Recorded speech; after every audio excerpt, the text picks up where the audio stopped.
Asia Wilson's just a big bully. Look at this. Throws Lexi Hull on the ground. Everything she does is illegal. Look at this one. A moving screen and then pushes Lexi Hull. You think they ever call a foul on Asia Wilson? The Las Vegas Aces tried to bully the Indiana Fever with elbows, flops, and cheap shots, but the Fever answered with speed, grit, and vengeance, especially when Kelsey Mitchell buried shot after shot to silence the arena. In the end, Vegas's intimidation backfired, and Indiana turned their arrogance into humiliation. This was supposed to be a night all about Asia Wilson's legacy. She made history before the ball even tipped, but the game that followed reminded the Aces how tough this playoff run will be. The Indiana Fever have pulled off the upset, the 6th seed, beating Vegas 89-73 to take game 1. What began as Asia Wilson's night of celebration quickly turned into a humbling reminder that the Aces' supposed coronation was anything but easy once the game began. And Asia Wilson and the Las Vegas Aces lose game 1 on their home court to the Indiana Fever, 89-73. The Indiana Fever were in control of this game from start to finish. There was a small little patch there in the third quarter. We started saying, are the Aces gonna come back?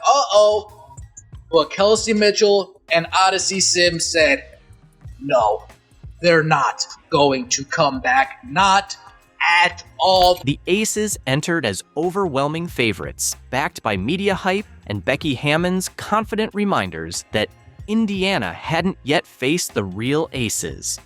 But with 6 players out and the odds stacked against them, the Fever turned what was supposed to be Vegas's statement game into a test of arrogance. You actually just referenced it twice. It is Indiana. Dropped 2 of the 3 games to them this year, but you haven't seen them since late July. What excites you about that matchup? That they haven't seen the real Aces yet. They caught us when we were a bit in turmoil. Not only that, they whooped us one of those stretches. So, you know what? We'll buckle in, hone in where we can, and take care of business. While Vegas soaked up the pregame spotlight, the overlooked Fever played with the fearless freedom of a team no one expected to win, and it showed the moment the game began. But on the court, the Fever crashed the party. Kelsey Mitchell dropped a playoff career-high 34 points to spoil the night with an 89-73 win. In the second half, I just felt like our physicality and our pursuit was not there. Like, we died on screens. You have to have second and third efforts. Even if you know you might be beat, you still have to try hard to get back into the play, and I don't think we tried hard in that category. Indiana came out fast and fearless, flipping the script as Vegas's swagger turned to panic under the Fever's relentless pace. By the end of the night, the supposed underdogs had rattled the champs, rewriting the series math and stealing both momentum and belief. You better not blank on the mix, you might get ranked. Let it go, right, go. With it, fly, somebody. You don't want to fight no hitter? No. I'm going to shoot you in the face. The moment Indiana stood firm, the Aces abandoned their game plan for shoves and desperation, turning a showcase of dominance into a scramble for shortcuts. Lexi Hull was getting pushed all game. Look at that. Like, elbowed, pushed, but guess who fell? That's an illegal screen. She leans into Lexi Hull, pushes her. Look at this. Pushes Lexi Hull down. Like, I can't take this crap. I'm sick of watching it over and over. That's a moving screen. And then pushes her again. Look at that. You can't do that. They didn't call any. This is the only one they called a foul. She straight pushed Kelsey Mitchell into Asia Wilson. Asia Wilson tried to assert dominance not with skill, but with elbows, flops, and cheap shoves that had little to do with basketball. Her antics made it clear she wasn't leading the game. She was just trying to regain control of one slipping away. And then this pathetic foul to start the game off with. But ball never lies. I love when karma happens. Yeah, miss your free throw. And then here we go. Check this out. Foul. Look at this one. She swings her elbows on Powers. And Powers just holding her ground. But it's a foul. Let's go through this. This is Asia Wilson. I'm so big and bad. No, you didn't get touched. It wasn't that cool. You made a layup. Following Wilson's lead, the Aces turned the game into a bruising brawl disguised as physical play. But the tougher they hit, the sharper and more unshakable the Fever became. But then Aaliyah Boston swings her elbows around and makes a shot, but no, she can't do it. She's a Fever. An Indiana Fever. She said, that's a flop. That's what Caitlin said. Here we go. Asia Wilson. Look at her trying to flop to get a call. Nobody touch you. And this is the biggest bullcrap of the game. So Kelsey Mitchell goes in for a layup. Asia Wilson shows them their lip, so they review it. You ever see an Indiana Fever player get a review when they're called for a foul and they zoom in with a microscope and call it technical? They called it technical on Kelsey Mitchell. Every cheap shot from Vegas only fueled Indiana's fire, as Mitchell, Sims, Howard, and Turner answered each foul with sharper focus, tighter defense, and unshakable composure. Asia Wilson, look at that foul they called for her. Yeah, saved her. That's some bullcrap. I love Aaliyah Boston. Great job today playing defense. Look at that. Another foul. Bailed out by the refs. I get pissed off. This is the worst one. They call this a jump ball. How is that a jump ball? Nobody even had possession. Aaliyah Boston, that's anything. It's over the back. Not a jump ball. The Aces, led by their newly crowned MVP, were supposed to embody composure, but every shove and flop exposed how rattled they really were. As Vegas turned the game into a wrestling match, Indiana met the chaos head-on, fueled by pride and the absence of 6 teammates. What was meant to intimidate them instead ignited a fire that burned hotter with every Vegas misstep. Money Mitch, put him in a ditch! Who on the Las Vegas Aces is going to try to stop Kelsey Mitchell? Because from what I just saw, they had no answer for her. Kirsten Bell lined right up, smacked. Jackie Young stepped right up, torched. Chelsea Gray torched. Jewel Lloyd torched.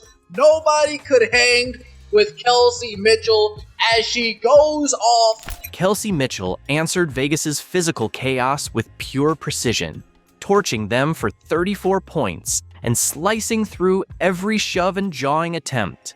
For all the Aces' trophies and swagger, none of their stars could match the calm, relentless brilliance she brought where it mattered most. The scoreboard. That time, keeping the pivot foot alive and going strong side for Wilson. Mitchell this time finds a lane to the basket.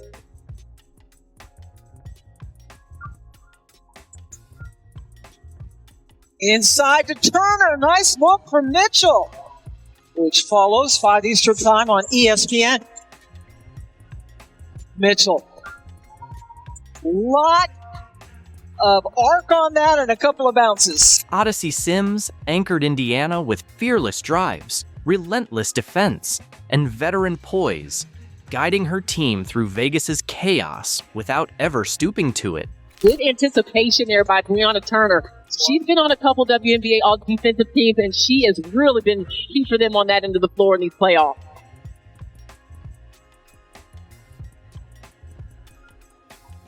Sims, yet again. That's a tough matchup. Which follows 5 Eastern time on ESPN. Mitchell. Lot of arc on that and a couple in the regular season in Asia. In the entire league. And Sims, they gave her just that space and she took it. Natasha Howard and Brianna Turner anchored the paint with disciplined physical defense that made life miserable for Vegas, while Lexi Hull quietly delivered the night's biggest impact by locking down Jackie Young and posting a plus 24 plus minus. It wasn't luck or flash. It was toughness, focus, and execution that exposed every Aces shortcut. tipped by Sims, so 9 seconds to shoot. Hull's done a nice job on Jackie Young early in this game. Jackie likes to go north to south. She's made her play east to west, has not given her an angle to the bucket or to the rim. And that was one of the things that was talked about to make Jackie move laterally. She's so dangerous.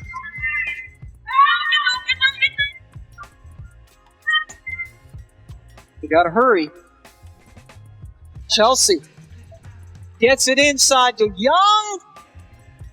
Rebound by Howard. The Fever didn't just withstand Vegas's attempts to rattle them, they humiliated the Aces on their own floor by staying poised and relentless. On the very night A'ja Wilson received her MVP trophy, Aaliyah Boston owned the paint, turning Wilson's spotlight into a showcase of frustration and defensive dominance. They don't want to talk about it. Yeah, her missing layup after layup after layup. They want to talk about Caitlin Clark missing a three-pointer from half court while she got people falling into her legs. But nobody wants to talk about A'ja Wilson looking like Angel Reese, missing point-blank layups all game long.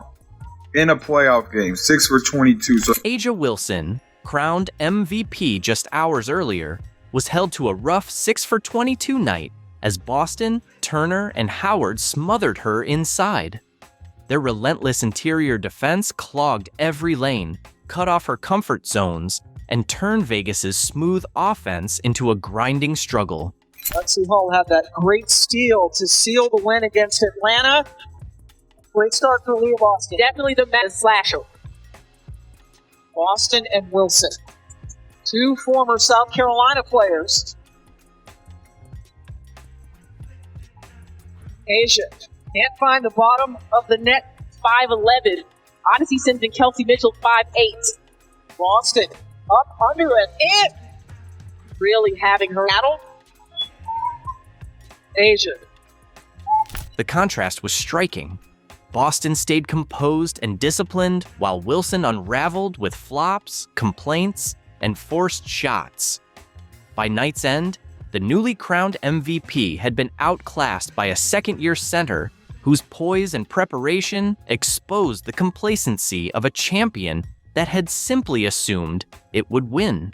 Regardless of people think we aren't going to win, people think we're not going to come back, like the game's never over until that final buzzer. So for us, just continuing to believe, continuing to trust in the process. But yeah, that game was really exciting, and I think that just showed us that we really are capable of whatever we want. In the locker room, Lexi Hull summed up the Fever's defiant energy with 5 words: "We're capable of whatever we want." With the Game 1 win flipping home court and history on their side, Indiana now holds the blueprint to break Vegas again and turn this semifinal into a full-blown reckoning. You know, we've got to keep the main thing, and that is us playing to a standard of basketball that we want to have as an Indiana Fever organization and franchise. We've got to keep our layers. You know, the outside, the people in our building, and the people in our locker room. And the thing I'm just so proud of with this group is it doesn't matter who's on the floor. It doesn't matter who's on our roster. They give each other the freedom to be themselves. They empower one another to be themselves and to be the best version of themselves. And every time we've had a change, every time we've brought someone in, every time we've had rotational changes, they're for each other. They live the we over the me. And when you have that, it just gives you opportunities to do really special things. Vegas now finds itself rattled and desperate after being outworked at home, with its MVP neutralized and urgency questioned, setting up a Game 2 centered on adjustments, slowing the pace, freeing Wilson, and containing Kelsey Mitchell. But Indiana enters loose and fearless, fueled by belief and momentum, just one more win away from turning the Champs Dynasty talk into an elimination fight. How do you feel about the performance, the urgency, and the response you had when they made a couple runs later? Yeah, I feel good. I mean, our group has seen it all. We wanted to come in and be the aggressor right away to make sure that we were dictating on the defensive end and we were dictating from a pace standpoint. They're champions for a reason. We knew that they were going to make runs. They made a big one in the third, and we responded with a big one. I'm proud of our team. It's one game. It's a long series, so we got to keep the main thing. But to come in here and to be able to steal this one was big for us. The Fever didn't just upset Vegas. They rewrote the narrative, walking into the league's toughest arena on MVP night and leaving with their first semifinal win in over a decade. If they can ride this momentum, that victory won't just be an upset, it'll be the moment everything changes. Because it looked like Caitlin Clark went to Chicago and took the city over. It looked like she took the city over. People are showing up just to witness Caitlin Clark. It's like she's the damn Beatles. Angel, pray up. Me-bound Reese, I hope you listening. It looks like that line was for my precious CC. How she pulled up in your... Remember that cringe Reebok ad where Angel Reese was all, come to your trap, take over your trap during All-Star Weekend? Yeah, about that.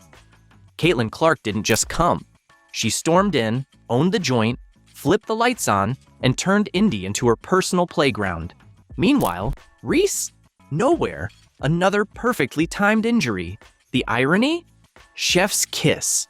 Clark stole the spotlight in Reese's backyard, and Reese disappeared right when it counted.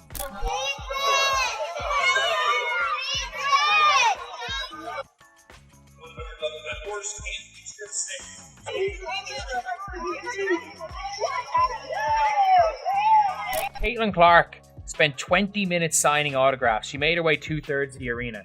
She signed literally hundreds of autographs. And if you guys didn't see that game today, there were as many Fever fans as there were Sky fans. It was so cinematic, you'd swear it was scripted to clown Reese.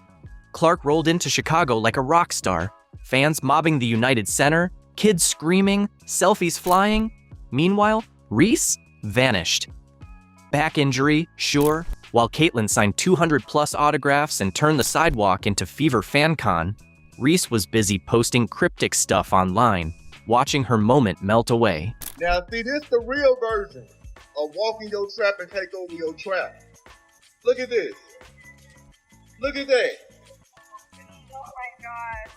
All them jerseys. I would hate Caitlin too. And I wasn't even aware. Wasn't this supposed to be Barbie night or something?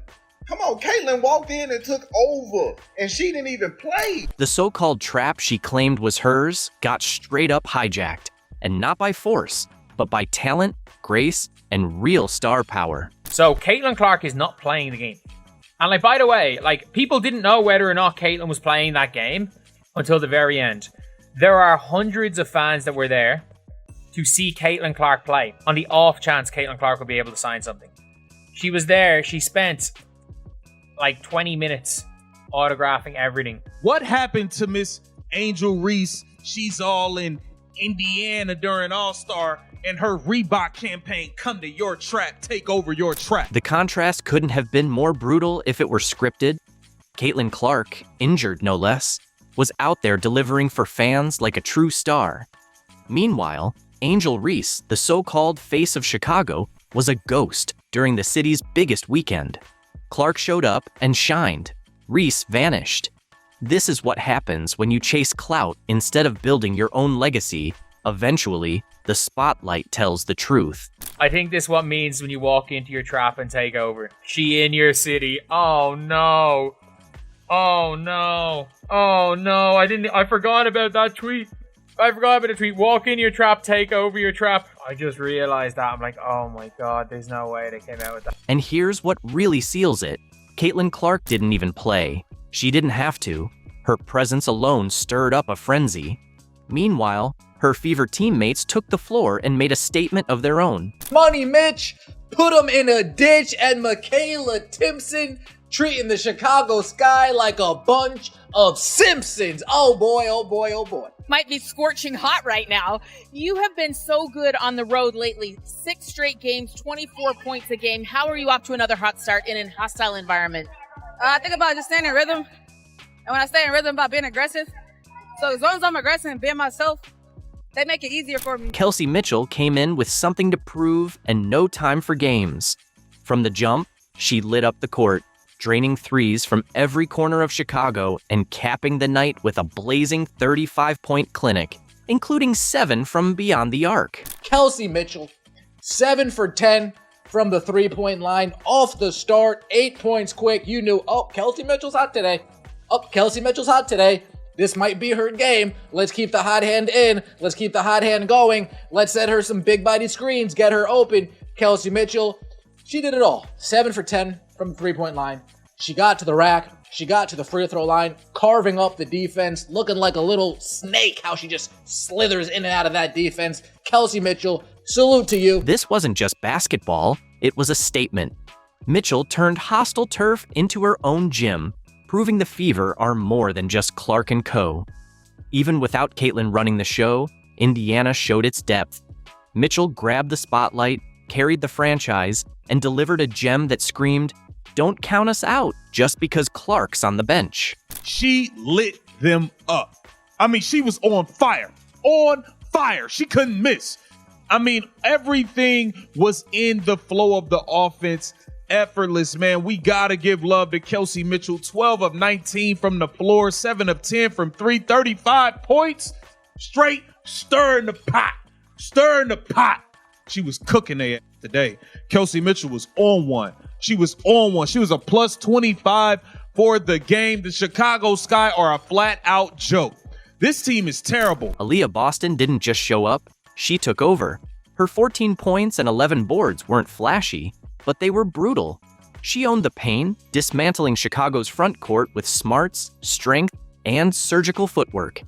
Every touch was a masterclass in making elite players look average. Cardoso running the floor. Gets denied by Boston, returning the favor. Boston finds the cutter. It's Timpson who lays it in. That ends the 11-0 run. Here's Mitchell. Flips it in, wide open Boston. Tracks it back down. Off to Boston. Backdoor, Mitchell the cut, and the finish. Tough bucket from Kelsey Mitchell. Get Kelsey Mitchell. While Boston dominated inside, Ari McDonald came off the bench and delivered again. 10 clutch points, cool under pressure, like she was built for big moments. She wasn't even part of the original plan, but now she's writing herself into Indiana's story. And this win? It wasn't luck. The Fever controlled the pace, shut down every Sky rally, and played with ruthless precision. This wasn't just a win, it was a statement. Here's Mitchell, who has 15 in the quarter and a season-high 6 made threes. Hull will fire and hit at the horn. Big finish to the third from Indiana. That 93-78 score, it flatters Chicago. This felt like a 30-point thrashing. The Fever dominated every category: shooting, rebounding, defense, energy, you name it. And they did it all without their franchise star. That's what real contenders do. No excuses, just execution. Meanwhile, Chicago, at home, season on the line, and they folded. Out-hustled, outshot, outclassed. Indiana hit nearly 50% from deep. Chicago barely cracked 31%. That's not just stats. That's culture, preparation, and mindset. Let's go. Let's go. Yep. The really good thing about having quality depth is when you don't have it, somebody else does. And KK? Yeah!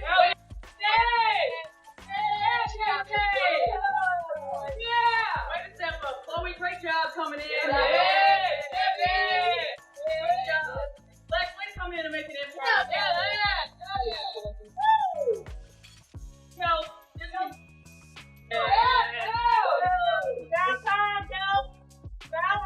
Indiana's bench came up big.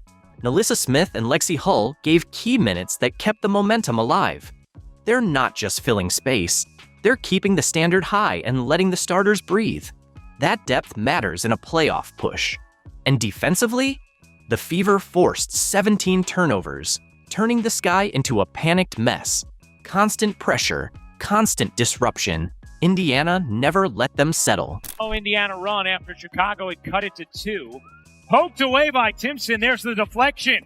Off to the races. Timpson finishes strong, forcing a timeout from Chicago. A 9-0 Indiana run, and the lead is back to 11. Michaela Timpson, the rookie, all season long, when she's gotten minutes here and there, has made the most of them. We've seen it on the offensive end. Then here, just getting her arms in the passing lane, the deflection, finishing a tough look. This wasn't just one bad night for Chicago. It was their 5th straight loss. Injuries, rotations, coaching chaos. It's all unraveling. A team built for the playoffs is now just fighting to stay relevant. The energy's off, execution is sloppy, and the coach looks helpless watching it all fall apart. The front office has a choice: rebuild or pray for a miracle. Meanwhile, Indiana's got stability, structure, and serious momentum. This wasn't just a win, it was a statement. The Fever are rising. Chicago? They just got exposed.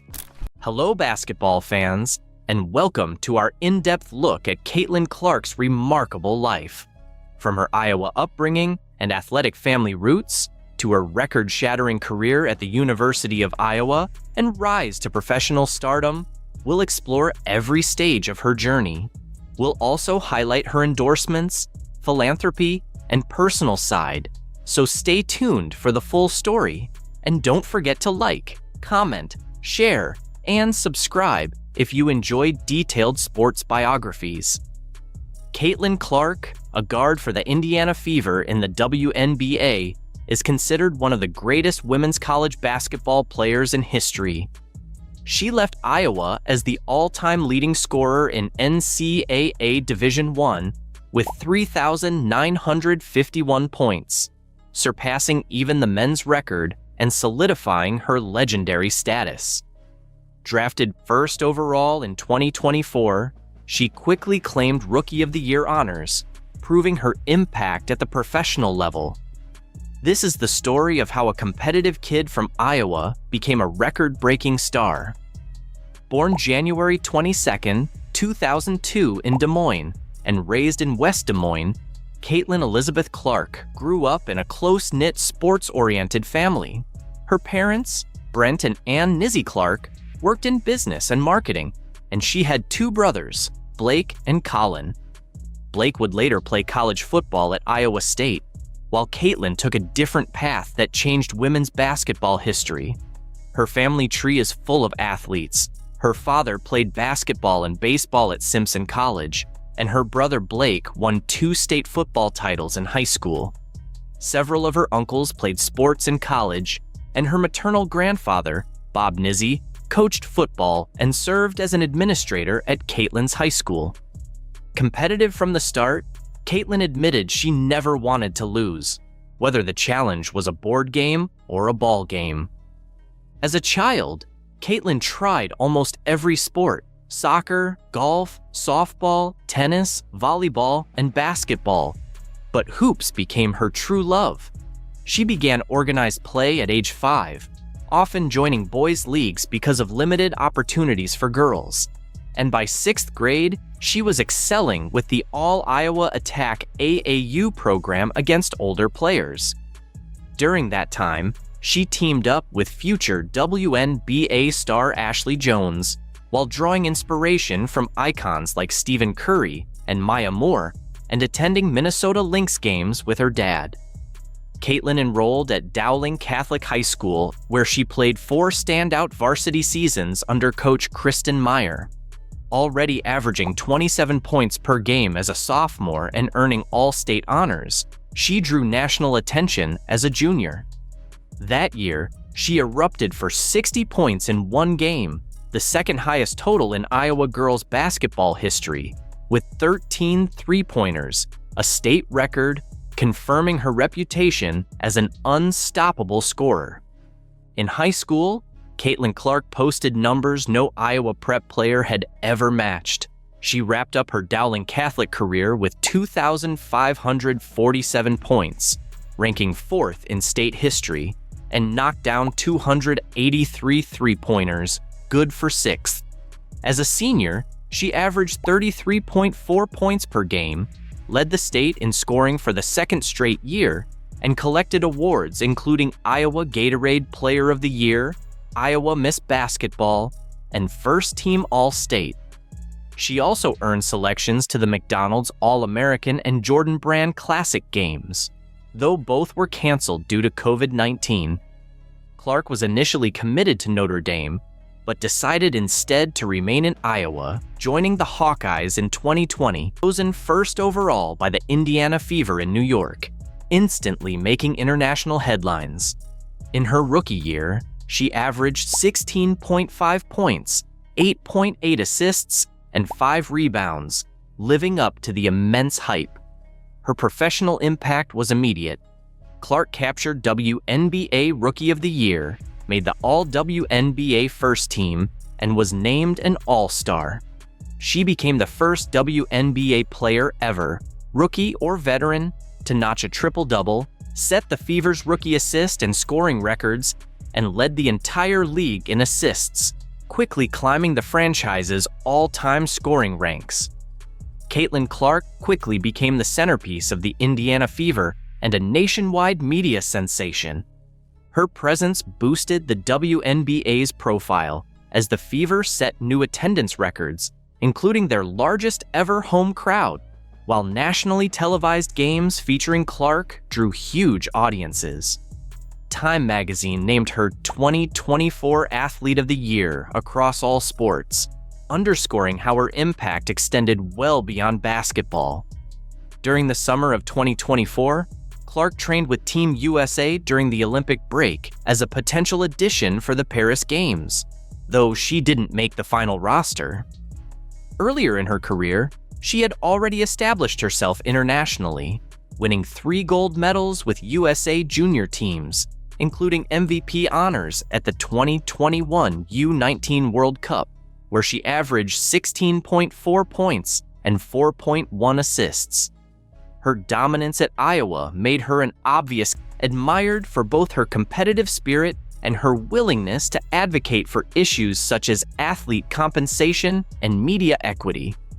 Her impact combined statistical dominance with cultural significance, inspiring new generations to pursue basketball. The NIL era allowed Clark to build a financial portfolio unmatched by most athletes her age. She signed with Nike in a deal reportedly worth $28 million, far outpacing her WNBA rookie salary, and also partnered with brands like Gatorade, State Farm. By late 2023, her NIL value was estimated at nearly $900,000, but with her Nike deal and other endorsements, her earnings soared into the millions by 2024. Sources like Forbes placed her net worth at several million, while Celebrity Net Worth suggested as high as $15 million, largely from sponsorships rather than her WNBA paycheck of about $84,000. On April 2024, she surprised audiences on Saturday Night Live's Weekend Update, playfully calling out Michael Che for his jokes about women's basketball while teaming up with Colin Jost. The viral clip cemented her as a cultural figure as much as a basketball star. Caitlin Clark's media presence has extended well beyond basketball coverage. In late 2024, she sat down with David Letterman for an episode of My Next Guest Needs No Introduction on Netflix, where they talked about her career and personal journey. She also became the face of Nike's first Super Bowl commercial in 27 years, the Never Too Far Down campaign, which aired during the 2024 Super Bowl and highlighted her trademark half-court shot. And CBS, though her only scripted role so far has been her surprise Saturday Night Live cameo. Beyond interviews and specials, she hasn't pursued acting, but her face is now a regular sight across magazines, commercials, and television, marking her as a true crossover star. In 2023, Clark founded the Caitlin Clark Foundation to invest her success back into communities. Its mission centers on 3 pillars: education, nutrition, and youth sports access, and it partners with local organizations to carry that out. In January 2025, the foundation awarded $22,000 in grants to 4 Iowa nonprofits, including the University of Iowa Children's Hospital and the Coralville Community Food Pantry. Clark has said she especially cherished giving back to the same children's hospital, enjoys cooking, family time, and game nights with friends.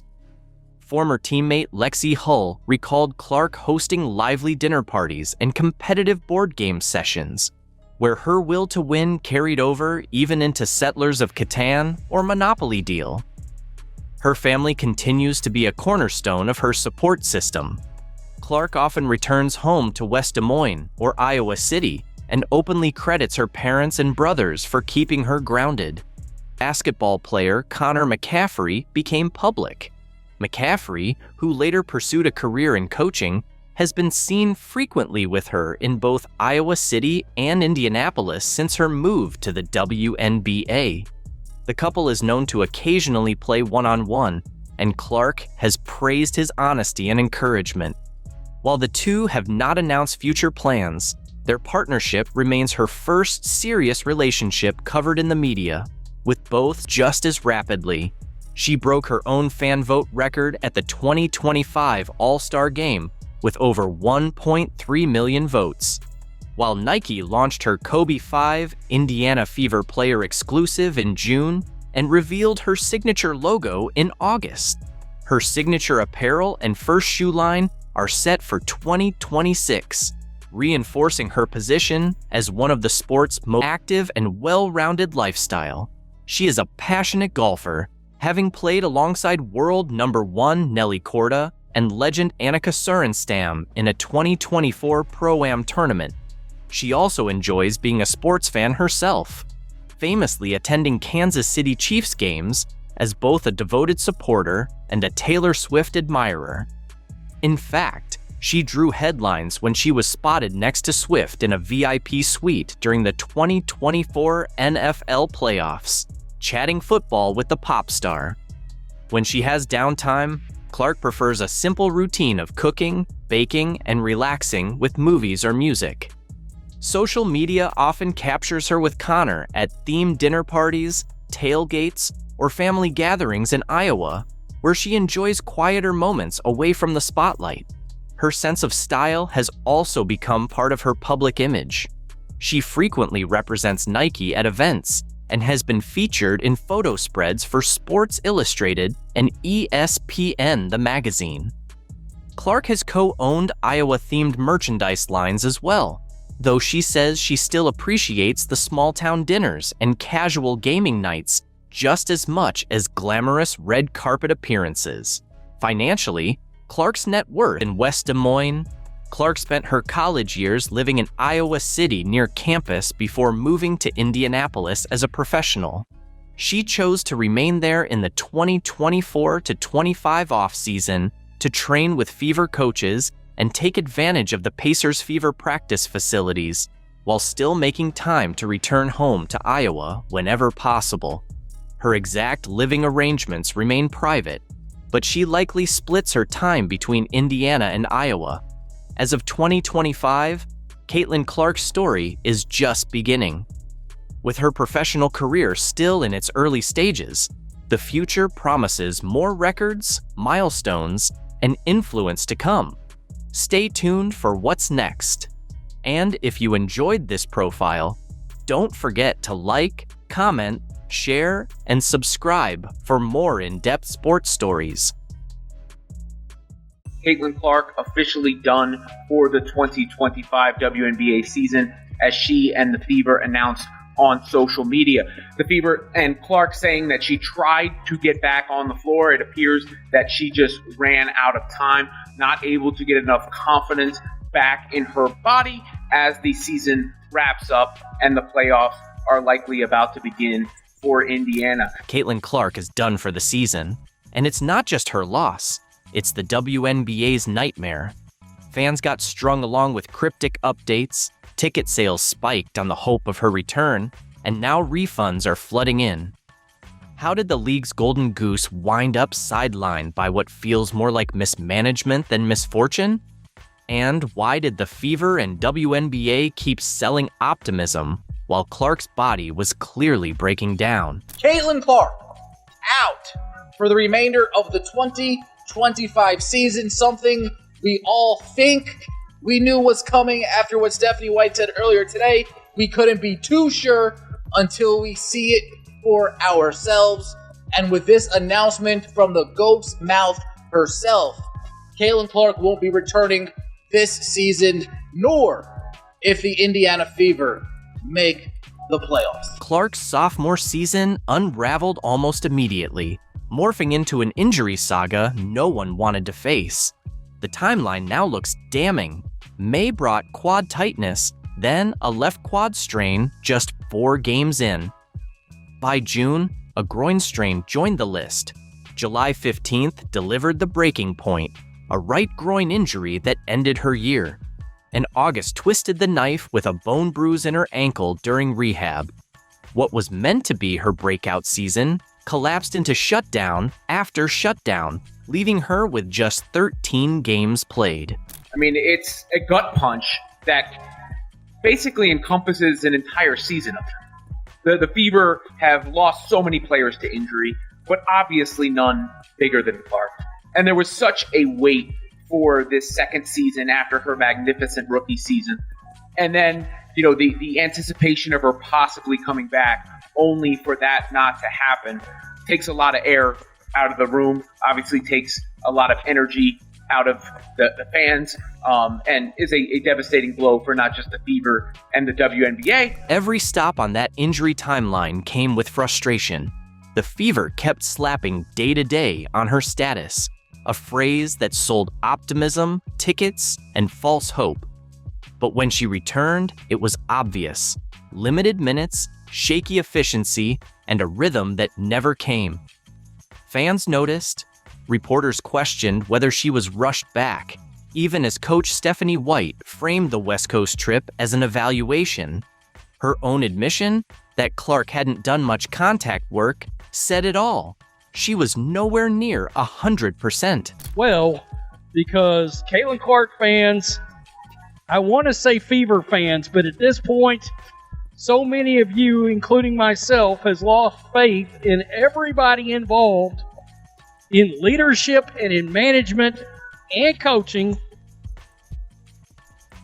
We've just sort of, I got to tell you, I don't have any more real good things to say about the Fever organization as of now, because I will contend that they have known this was going to happen and they did not want to tell anybody. That's where the overcompensation fears kicked in. Heal one spot halfway, and the strain just shifts elsewhere, like patching a leaky pipe without fixing the pressure. Clark's groin injury was the classic spillover from her quad, and the cycle rolled on. Yet the messaging stayed relentlessly upbeat. Fans saw her jogging, shooting, laughing with teammates, and assumed she was nearly back. Local outlets echoed the hype, but specialists knew better. Quad and groin injuries linger, and quick returns rarely stick. The optimism only fueled bigger letdowns each time another setback hit. Clark, a 2-time All-Star and the 2024 WNBA Rookie of the Year, has been sidelined suffering a right groin injury during the Fever's 87-77 win over the Connecticut Sun on July 15th. If you guys remember that game, Caitlin Clark put the team on her back in the winding minutes to give the Indiana Fever that lead. Clark also suffered a bone bruise at a later date during her recovery process. July 15th was the breaking point. In the final minute, Clark went down with a right groin injury, and her season was over. The pattern snapped into focus. Months of rehab and half comebacks that never let her body truly reset. The ankle bruise that followed in rehab was insult to injury, proof of how fragile things had gotten. By then, fans stopped buying the optimistic updates and realized she'd been grinding through a compromised season from the start. Caitlin has worked so hard throughout this time, doing everything possible to recover and return to the court, but ultimately, time is not on our side, said Indiana Fever COO and GM Amber Cox. While we will continue working with Caitlin and provide her with every resource we have available, there is not enough time left in our season for her to safely return, and her long-term health and well-being remains our top priority. We are looking forward to having her back at full strength to start the 2026 season. Clark appeared in 13 games during the regular season, averaging 16.5 points, 8.8 assists, and 5 rebounds per game, while helping lead the team to the 2025 WNBA Commissioners. Clark's own words erased any illusions. She admitted she spent every day in the gym chasing a return, and when asked how she felt, said, "Disappointed isn't a big enough word." That honesty landed harder than any press release. While the narrative painted her as nearly fine, she was grinding through setbacks that never let her heal. In the end, the truth was blunt.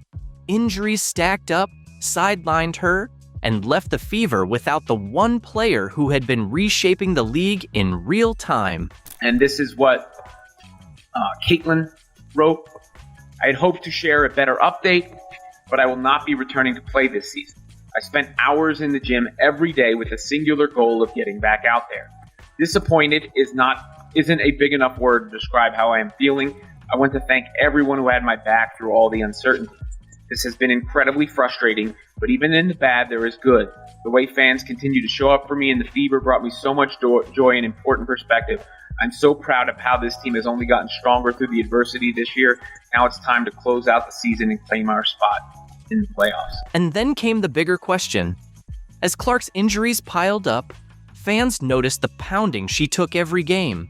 The league hyped her as the face of women's basketball, but her body cracked under nonstop contact. Why wasn't anyone protecting her? Frustration shifted from the injuries to the officiating and the league's handling of its brightest star. This became a story of on-court bullying, refs under fire, and the WNBA's gamble with its golden goose. Heavy hits kept coming, whistles didn't, and every national broadcast seemed to spark the same outcry. Why was the league's biggest star left to take so much punishment? In a previous interview, you talked about struggling throughout the season. So what changed and how are you able to turn the page so that the end of the season went a lot better? Lexi Hull was on the brink of disappearing from the WNBA spotlight when 2024 began. Once a 6th overall pick and Stanford champion, she now sat buried on Christy Side's bench, watching role players pass her by. The whispers grew louder. Was Hull a future star? Or just another draft bus fading away? So you have basketball in your genes. Your grandfather played basketball, your dad, and you have a twin sister who you played basketball with growing up. What was it like growing up in that family dynamic?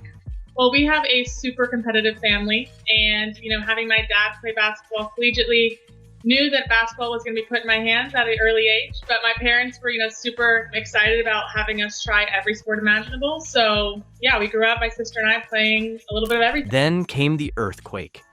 Caitlin Clark, a generational talent who didn't just join the Fever, she redefined them. Her game was lightning, her presence pure gravity. Suddenly, Indiana had purpose, fire, and direction.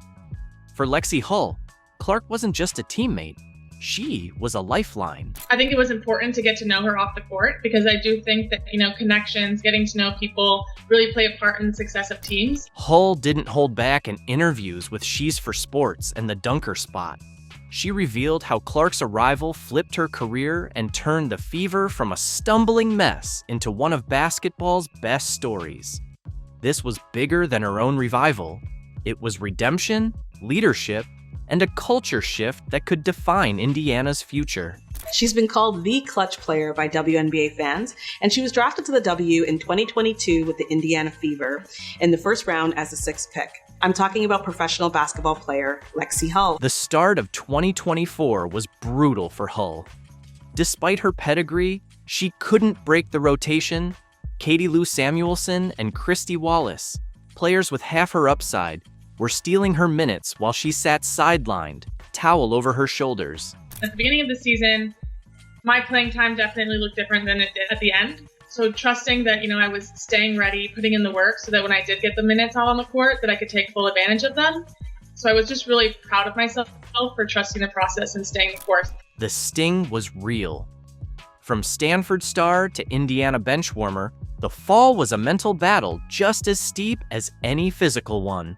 The basketball part of the transition is really tough. Everybody out on the court was one of the best players on their college teams, definitely the best player likely from their high school team. So it's just this mishmash of the best basketball players, and then you're playing against people that have been there for years and years. Meanwhile, the Fever were spiraling, opening 1-8 and leaving Indianapolis fans desperate for answers that never came.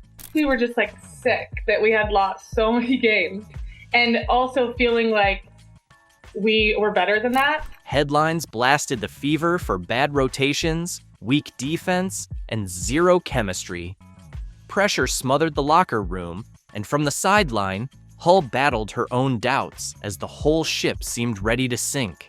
Part of my role is just getting to the open spots, and we have such a good offense that people find the open person. So to be that open person, you get excited. You get excited for the opportunity to shoot and score and be part of the momentum. But Hull wouldn't let the story end there. She doubled down, sharpening her cuts, fixing her jumper, and staying ready for any chance. Through it all, her teammates' belief in her became fuel, even when the box score said otherwise. What is it like playing off of Caitlin Clark, Kelsey Mitchell, and Aaliyah Boston? I mean, they make my job really easy, right? It's awesome. And it's really cool to see all of them just grow, not only from this year, but playing 3 years with Kelsey, 2 years with Aaliyah. They're so impressive. Then Clark arrived, and everything flipped. The lights came back on, practices crackled with energy, fans packed arenas, and Indiana went from punchline to must-watch. Clark's edge was contagious, and she made sure everyone rose to her level. And I think it's really fun because they garner so much attention, obviously, from the other team's defense. So then it allows the other players, me included, to make cuts, make reads, and they're really good at finding, those openings and giving the ball up when it's needed and finding the better shot. So it's really fun, and I feel really lucky to get to play with them. As Hull laughed, "We go up against the guys in practice, and if they're not competing, Caitlin makes sure they do." That wasn't just energy, it was on transformation. I mean, I definitely got passes and tried to finish when I wasn't expecting to get the ball. So now it's okay, every cut I have, every cut I make, every fast break I run, I have a real opportunity to get the ball, which definitely took me a second. And I think it really just took one of those to really get my head around oh, she's all the way down at the other end of the floor and she could still make the pass to me down at the block at this end. So, it's been awesome. Clark brought more than star power. She brought a basketball brain on fast forward. Reading defenses like a veteran quarterback, she threaded passes Hull didn't even know were there. "She's making passes I didn't think were possible," Hull said. Clark's gravity pulled defenders and opened lanes, turning the Fever's offense from stuck in the mud to humming. It's so fun to be able to know that you're not just cutting to cut, knowing that you're cutting with the possibility of actually making a really cool play. So that makes it that much more worthwhile. Clark's fire was contagious, igniting the roster like wildfire. Doubting players now felt they could compete with anyone. She brought more than points. She brought belief. For Hull, that was everything. Clark's leadership lifted morale and performance in one sweep. She sees the game at a bigger scale, obviously with the platform that she's created for herself, and then that's transitioned to the game. It's huge. And I think for me, especially as a point guard and as someone that's delivering a lot of the passes that lead to shots, if I miss, she's definitely going to say you got the next one. I can count on her for keeping me confident and positive. So yeah, I think that shows the player that she is and the leader she is as a point guard. And soon, the results began to show. The Fever started to click, their offense evolving into something fluid, cohesive, and downright dangerous. Every possession carried electricity, every cut and pass carrying real purpose. Hull admitted the game felt different now. Faster, sharper, more thrilling, because she finally had a chance to make a play that mattered. Clark wasn't just scoring, she was orchestrating, pulling the strings, reshaping the floor around her, and giving teammates like Hull the room to shine. Every practice crackled with intensity. Every game carried the weight of possibility. She was more than a star. She was a force, a catalyst, a player capable of rewriting careers in real time. Yet even as the Fever's energy surged, a question lingered in the air, heavy and unspoken. Could this wave of momentum truly turn Indiana's season around? Or was it just a fleeting spark before the storm returned? The answer wouldn't be found in highlights or headlines. It would be forged in the relentless grind, the battles and bruises, the narrow wins and crushing losses waiting in the weeks ahead.